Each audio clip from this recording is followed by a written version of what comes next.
Et oui, l'OM respire après sa magnifique victoire. C'était à Amiens, c'était hier soir, 2-0. L'OM respire donc pour la Provence. Alors, petite respiration artificielle quand même, hein, parce que c'était pas encore complètement abouti comme match. Et puis, celle de l'équipe, c'est NJ.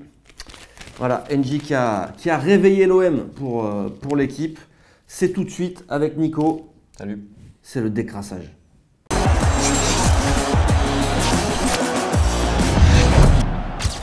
Allez, on commence donc par l'analyse à froid dans ce décrassage, c'est la tradition. Alors, victoire de l'OM, oui, mais bon, on a vu encore une équipe de l'OM encore empruntée dans le jeu. Première mi-temps, c'était le néant complet, aucune action, pas grand-chose à se mettre sous la dent. Et puis, il y a ces deux buts d'Engie qui délivre complètement l'Olympique de Marseille, qui ensuite peut gérer un petit peu tranquillement jusqu'à la fin pour garder ce magnifique résultat. C'est quand même l'essentiel. 3 points, on ramène 3 points d'Amiens, les fameux 3 points qu'on a perdus à domicile. Est-ce que c'est suffisant? On attendra, peut-être que ça sera le déclic, on verra. Nico, toi, qu'est-ce que tu as pensé de ce match? Déclic, on ne va peut-être pas s'enflammer. Après, on ne va pas non plus exagérer dans la négativité. Oui. 2-0, pas de but encaissé, une victoire à l'extérieur. On revient à un point de Lyon. Donc comptablement, au niveau de la confiance, c'est plutôt bien, ça c'est sûr. Après, au niveau du jeu, bon, début de match, très bon pressing des Marseillais. Stérile, mais très bon pressing en début de match. Donc ça, c'était pas mal. Garcia, il a vraiment renforcé son équipe avec ses deux récupérateurs, avec Zambo et donc Gustavo. Après, deuxième mi-temps, NJ met les 2 buts en 3 minutes, le match il bascule, l'OM a plus d'espace, il y a quelques satisfactions, on en reparlera tout à l'heure, mais voilà, c'était pas non plus du grand football des deux côtés, c'était pas génial.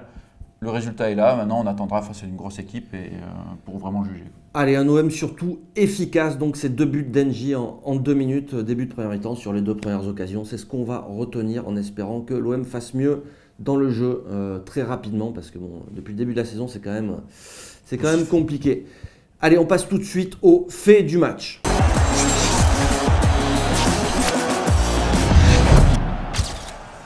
Alors pour moi, le fait du match, c'est ce but, magnifique but du ventre d'Engie qui, on l'a dit tout à l'heure, délivre un petit peu son équipe, délivre l'OM qui avait réalisé une première mi-temps plus que moyenne, médiocre. On peut le dire, médiocre. On peut dire même que c'était le néant dans le jeu, c'est une expression un petit peu facile, mais c'est quand même l'image la plus proche de ce qu'on avait vu en cette première mi-temps. Donc ce but d'Engie qui délivre l'OM et puis ensuite donc le deuxième 2 minutes après.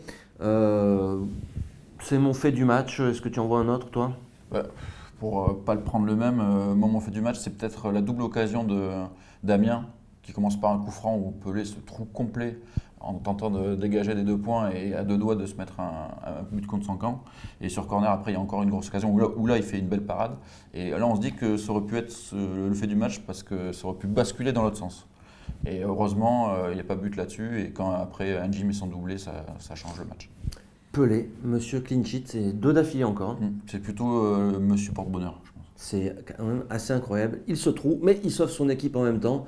Il va peut-être pousser Mandanda sur le banc, hein, qui sait? On peut faire croire qu'on y croit, non? Non, allez. On passe tout de suite à la fameuse rubrique The Man and the Merguez of the Match. C'est maintenant.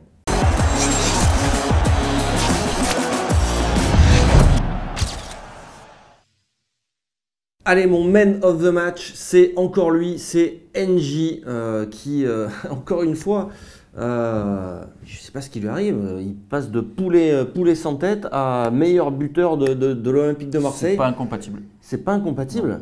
Des buts improbables. Alors le deuxième est joli quand même. Le deuxième est très beau. Le premier, c'est bon, c'est un petit peu... Belle passe de Thauvin quand même sur le deuxième.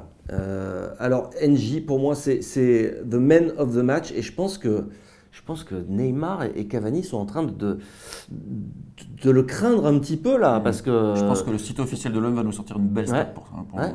Au classement des buteurs, NJ, il est devant Neymar, les gars. Donc, il a coûté beaucoup moins cher. Ouais, beaucoup moins cher. Comme quoi, le football, hein, on n'est pas obligé de mettre 200 millions. On avait NJ, nous, les gars. Il a marqué même plus de buts que Mariano. Incroyable. Ton man of the match? Alors moi, mon man of the match, ça va être Jordan Amavi. Parce que ça fait du bien d'avoir un latéral gauche. Ça fait du bien. Donc il court, il intercepte. On voit qu'il monte en puissance. Le match d'avant, déjà, c'était pas trop mal, mais pas génial. Là déjà c'est beaucoup mieux. Le Vélodrome, le Vélodrome il va avoir du plaisir avec ce joueur. Parce qu'il intercepte des ballons, il va à 10 000 à l'heure devant, il va apporter des solutions. Là en plus il a fait plusieurs centres plutôt sympas. Et je pense que ça va être un sacré plus même au niveau offensif. Et défensif, il court vite, il rattrape des coups. Donc ouais, ça fait du bien d'avoir un vrai latéral gauche. Donc pour moi c'est le man of the match.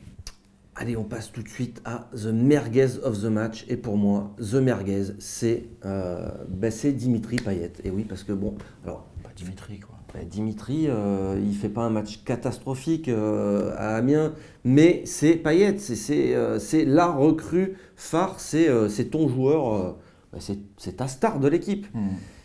Et pourtant, ta star de l'équipe, elle est complètement éteinte depuis le début de la saison, à l'image de son match d'Amiens. Alors certes, il est quand même à l'origine. Alors si on se met à compter les avant-dernières passes, avant-dernières passes, il fait les deux avant-dernières passes. Il fait les deux avant-dernières passes, mais c'est le minimum syndical qu'on attend de Payet.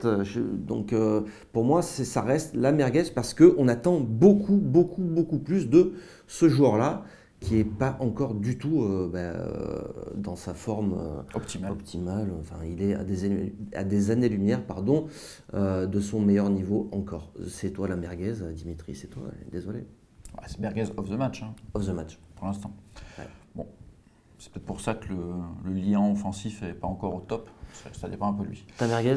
Alors moi, ma merguez, c'est l'autre poulet sans tête. Ah. C'est Lucas Ocampos. Donc effectivement, ça permet de rééquilibrer l'équipe, de mettre Lucas Ocampos à gauche. Payet, il est vraiment dans l'axe. Bon, il était déjà, mais là, il a un mec à sa gauche. Et on a vraiment deux milieux défensifs. Mais Lucas Ocampos, par contre, il court. Il court, il défend jusqu'à la fin. Pressing, il revient, il se bat. C'est le Cristiano Ronaldo, mais en mauvais. Parce que par contre, offensivement, c'est une catastrophe. Le mec, il joue encore avec ses boîtes à chaussures. Il est incapable de faire une bonne passe dès qu'il se rapproche de la surface. Les frappes, il tue les gabians. Et l'autre truc, c'est surtout qu'il n'a aucune intelligence de jeu. Il part tête baissée, il frappe quand il faut donner, il donne quand il faut frapper. Ouais, Ocampos, c'est dur. Alors, en super sub, pourquoi pas, enfin en sub, on va dire. Mais titulaire...